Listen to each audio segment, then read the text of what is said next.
Welcome to episode 59 of the Creative Train podcast. This episode was inspired by the news I heard just yesterday of the passing of the great Canadian actress Catherine O'Hara. Admittedly, she was one of my first adolescent crushes. But this is much more than the unrequited love I had for her. This goes out to all the artists I have come to admire years, if not centuries, after their passing. This episode is dedicated to all of the creatives who have come before us, whatever your discipline is. Those upon whose shoulders we have found a convenient perch from which we cast our minds and hearts ever forwards, thanks to their genius and giving us new perspective. All aboard? The most obvious and still kind of raw touchstone for this topic for me is the passing of David Bowie. I was never a hardcore David Bowie fan. I don't know most of the lyrics or anything. But in my musical evolution, there have been several very significant moments where his words or his voice or just his vibe factor played a part in my own creative evolution. Case in point, the song Lady Stardust from the Ziggy Stardust soundtrack. I don't identify with the character. More the vibe of the character, though. As a young musician who tried to stand out amongst his peers, and often those that were several years older than me, I found a solace in the notion of the character who's seen as an outsider, a pariah of sorts.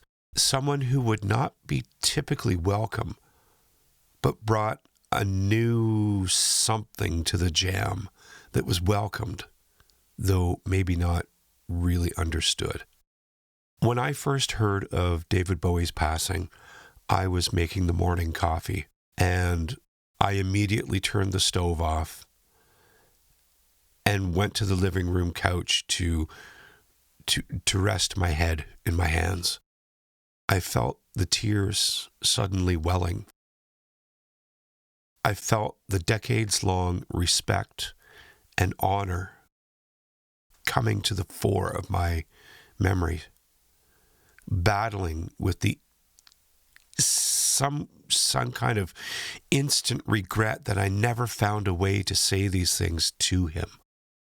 The impressions his words left upon my young mind and heart at the time, though so very casual were my dealings with David Bowie's music, but it was so deeply felt when I understood that I would never hear a single new word from him, ever. Did I take his inspiration for granted? I don't know. But for several days, I didn't even consider that I could easily stream his music forever, even for free if I was to be, quote, that guy. I just suddenly felt the absence of him in my sphere of creativity. Technically, on this personal plane, there was no real loss to me. I didn't know him. But beyond this technicality was the reality that one of the voices who gave me solace and more sure footing in my confidence as a young musician was now dead. And I experienced tears for days. Secretly in my car or in the shower, while taking the dogs out for a midnight pee, the musician in me cried for days. The artist in me, to this day, looks back on this period of what was a few days as a period of strengthening, one in which I came to the reckoning that I will have one less pillar of strength to rely on for future inspirations. Eventually, I regained my perspective and looked upon my thoughts of David Bowie's works as fuel, which can be reignited at any moment. The fuel didn't burn, it didn't expire. It was always there. But that only blunted the sting. All those emotions, despite the time and distance, are still alive and well. And it was somewhere in the next few days I made this social media post, something to the effect of, please let David Gilmour outlive me, lest I have to reconcile the loss of another hero during my life. I don't know if that was selfish, but it was what I was feeling, and so far so good. So I asked my wife tonight, she's also a musician and a visual artist, what would you want to say to any inspirational artist, alive or dead, right now, if given the chance?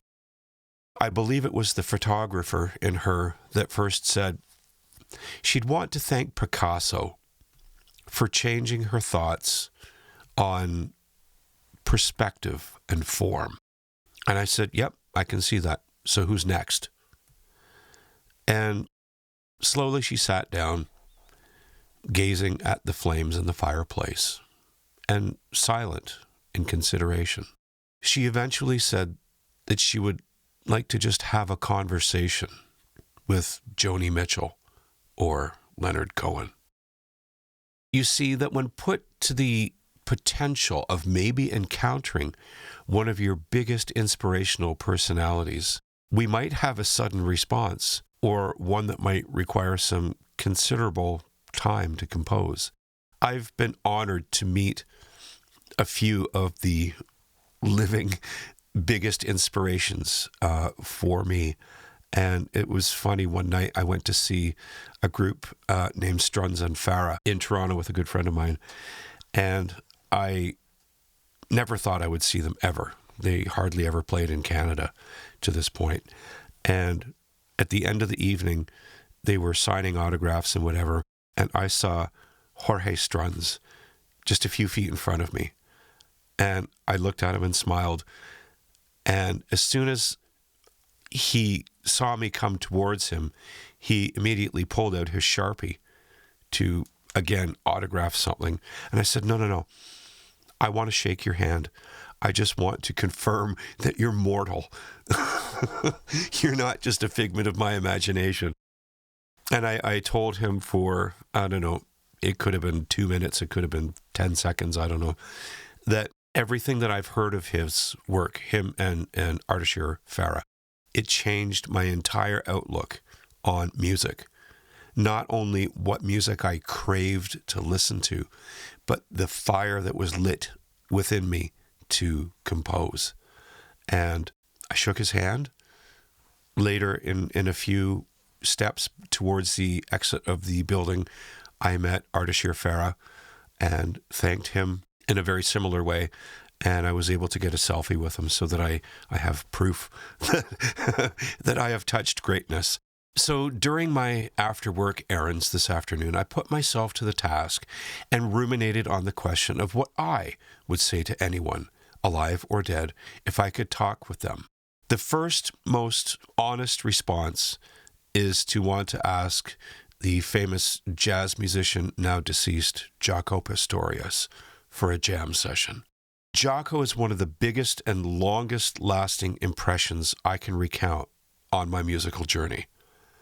Because from Jaco, I discovered Bach. And from Bach, I discovered harmony and the joy of learning music theory, but also what it means to become a bit of an outcast amid mediocrity. And that is not a statement of arrogance or any sort of perceived superiority, but it is the reality of the natural evolution of skills and technique of the artist who takes their art and craft seriously versus the ones who don't really practice and who dwell in the comfort of their own bubble of self-perceived wonderfulness. It's a very sad fact of being an artist. And that fact is that most of your fellow creatives look at you as competition. Who does such and such better than them or worse than them and whatnot. And when you look into their eyes when they're talking and really listen to their voices and their body language, they don't want you to be all that good. Sure, good enough to put yourself out there, put your stuff out there, but not good enough to really be memorable. Without malice or ill intent, I'd encourage you to observe what these folks do. I'll bet the vast percentage of them have been doing pretty much the same thing for their whole creative career. Very little changes or injection of truly fresh material, right? There is indeed a craving for sameness, though. It's comfortable, predictable, and reassuring. I get it. But one of the biggest points I try to make in these podcasts and at creativetrain.ca is to push your boundaries, to be open and be willing to explore new things. They don't have to be something you take terribly seriously forever and ever. Just do the things that challenge your creative mind. Don't be boring. So I'm getting a bit derailed here from the original topic, but it's a natural change of flow as it's all been about inspiration, what makes art memorable, and the influential artists that brought those things to life in us. Taking time to appreciate those who have come before us and learning your own craft based on their inspiration. And hopefully being able to have a positive influence on the world around us through our creations. It's with absolute certainty that I can say we've all stolen or borrowed an idea from another person we saw online. Any of the seller platforms like Etsy or Pinterest or on personal social media, we've all taken a screenshot of something we want to try to make too. Or maybe we've taken a few lyrics or notes or a chord pattern from some of our favorite songs and worked at making something new from them. All of this is completely normal. Always has been. Now it's just a whole lot easier with the contents of the entire internet available at our fingertips when we need a dose of inspiration. When you do these screenshots, though, have you ever reached out to the original artist and said, thank you for the inspiration, if they're still with us? Or is it more of those, oh, wow, I'm going to make this too, and then you click off your screen and leave it? Whenever I do these things or find these things or feel inspired to screenshot these things, I send an email to the artist as best as I can track them down. One such was a bear silhouette, and what I wanted to do was redo this as a piece of stained glass. I confessed my admiration for their design, described my intent, but I never heard back from them. If they had said, no way, dude, get away from my design, I would have respected that and found another way to do my own thing. But alas, my finished products, in the end, are barely recognizable from that first point of inspiration. It was just that flashpoint that made me think something. And I was like, oh my God, I got to do this.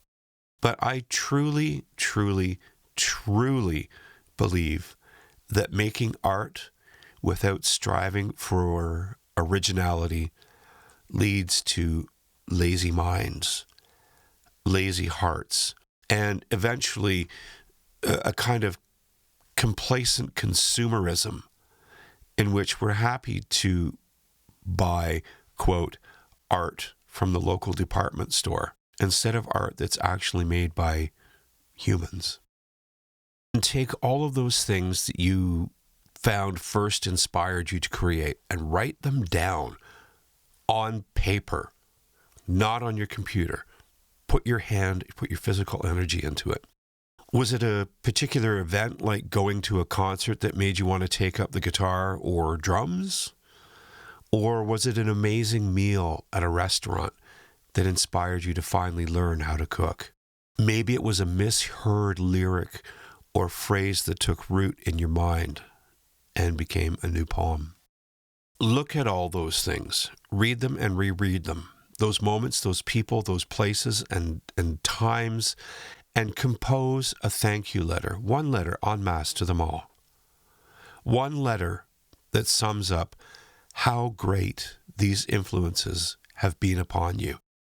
The feeling of gratitude and joy that follows an exercise like this will follow you and fuel you for days. Keep that letter in sight. Put it in a frame on your studio wall or use a magnet and stick it to the fridge. It's one of the greatest gifts you can do for your creative self. It's a wonderful way to send an energetic wave of love and gratitude to all those people and places and moments in that letter. There's your pep talk. Now go get to work. So who made it to your list of your greatest influences? Who knows, someday you might be that influence on somebody. That's the interesting thing about the energy of creativity and artists in general, is that it rubs off. Often people just want to be around creative people. They might not know how to define what they feel, but they know that there's something special about being around other creative people. And that influence that you can have can pull somebody out of a state of depression. It could also push them over the top, and maybe they'll finally finish writing that book. Wow, those are pretty powerful moments to have. So remember that when you have these passions and influences, that you might also be that for somebody someday too. So reach out there and do the best you can.